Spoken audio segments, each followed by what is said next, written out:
What does it take for a community to be strong? Well, at first we might think of thriving businesses, good schools and roads, access to healthy food and medical attention. And these are important.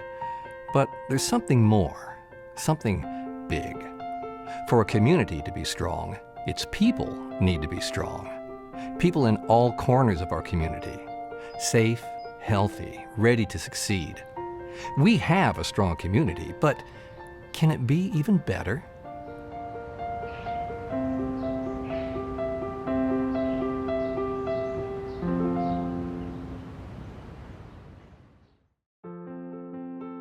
Since 1923, donors and volunteers have helped United Way of the Midlands support the basic needs of our most vulnerable neighbors. Thousands of people like you who want them to have access to food, shelter, good health, and safety. Over 90 years of caring for others. That's how strong our community is. So we asked ourselves and our neighbors, is there more we could do, should do? What are the greatest needs? And how can we help individuals and families climb out of poverty for good? Our community's feedback was plentiful. More than 4,700 voices raised in surveys, focus groups, neighborhood conversations. And out of that, great clarity, and 3 ways we can work together to make our community even stronger.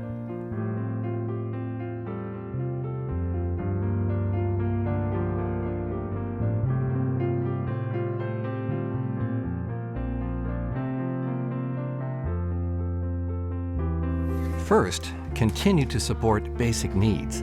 Without it, some of our neighbors struggle to survive, let alone thrive. And more than half of those who talked to us in the past year rank basic needs as their family's highest priority. Families like Dustins. My daughter and I, my dog, we were living in my truck for a few weeks. I went to a number of different agencies and churches all over the city. Even ended up swallowing my pride going to homeless shelters and could not get accepted because of waiting lists for single dads. I kept calling and somehow I called 211 United Way. 211 told me to call Family Housing Advisory. I called Family Housing Advisory. 4 to 5 days later, my daughter and I finally had a place to live. When we're working with clients, and in particular Dustin, we bring him in and we want him to identify a place where he wants to live and see how he can afford where it is that he's going to live. So it was really looking at how much in his income can he afford, can he commit to, where does he see himself in a year. All of those questions play a role. At that time I was making only about $800 a month. I've never thought about putting myself on a budget, but when you really sit down and look at your numbers and go over everything, it's like bingo. It helps you focus so much better.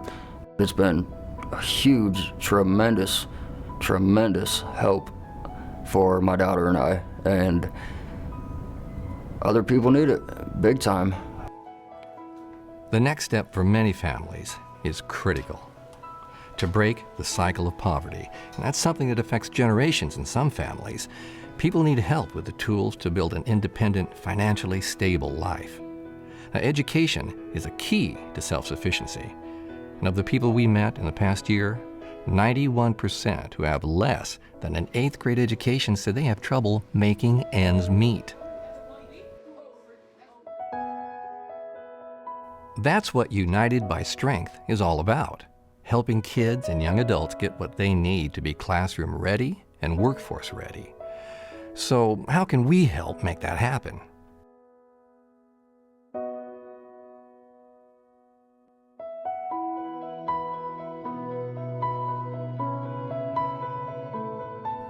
Well, for younger kids, it's about fortifying the resources parents and children can access. Things like mentoring and after-school programs to practice what students learn in class and help them master those skills, graduate from high school, and be ready to meet the world. Ben and Darius are working toward that goal right now.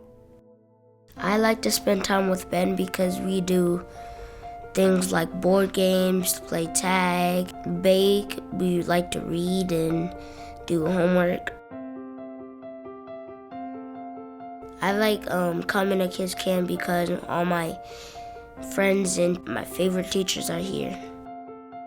Mentoring has impacted my life in a serious way, I would say. It's been really inspiring for me to see the changes that have taken place with him. He's a friend and he's very special to me.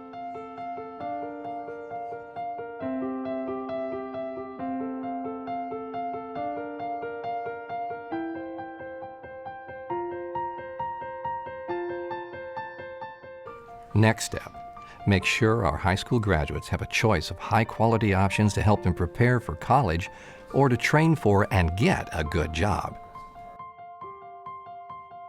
To be workforce ready, we want to help teens and young adults build the right skills, confidence, and personal commitment to succeed on the job, today and tomorrow. Now that support comes in a variety of local programs, like this one, that works with Charlene and other young people who need guidance to be ready for college, apprenticeships, or on-the-job training. I decided to enter the GED program because I wanted to prove myself and to show myself that I wanted more, something more, and to show myself that I can still learn, you know? And it's never too old or too late to keep learning. It will open the doors for many things that I want to do. It's amazing the program Latino Center has here. All of these efforts will involve some heavy lifting, expertise, collaboration, innovation, and a lot of resources.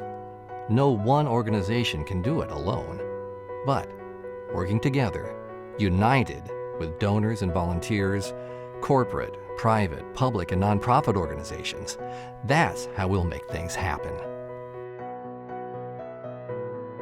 As the 2014 United Way campaign chairs, we are focused on building relationships and inviting our community to be part of the work, to make sure thousands of our neighbors will have the tools they need to build a better life. Then they, in turn, can lift someone else up too. That's how to break the cycle of poverty. It takes people to make our community strong, people like you. Thank you for considering a gift to the United Way of the Midlands.